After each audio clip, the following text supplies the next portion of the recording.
মা কি করছো? চুল শুকনো করছি, আবার কি করছি দেখ। আমি পোস্টার দেখেছি তুমি গায়ে হাত ডাল মারছো, এখনো মারছো। ক্যামেরা বন্দি করেছি কিন্তু আমি সব।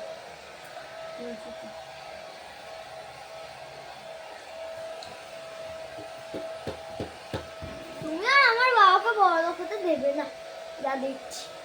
কেন তোর বাবা কবে বড়লোক ছিল? না আমি তোর বাবাকে বড়লোক হতে দিচ্ছি না।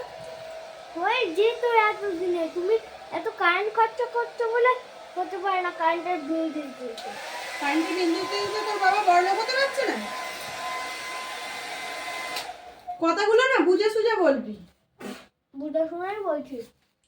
তোর বাবা একটা ঘরে কাজের লোক রেখেছে, সব কাজগুলো আমাকে দিয়ে করায়। এই ঠান্ডায় কাজের লোক না? তোর বাবা একটা কাজের লোক রাখেনি বাড়িতে, সব কাজ এই ঠান্ডায় জল ঘেটে ঘেটে আমার পুরো সারা হয়ে যাচ্ছে।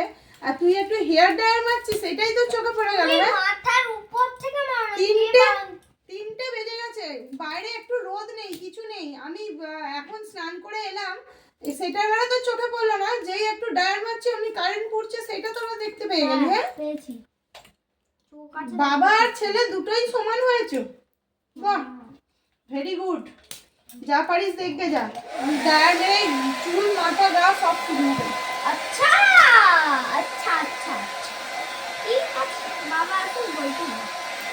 শীতকালে হেয়ার ড্রায়ার গায়ে মারার আনন্দটাই আলাদা। আচ্ছা আমাকে একটু মেরে দাও। प्यार कभी আমার দিকে একটু মেরে দাও। কেন কারেন্ট পড়বে না এবেলা?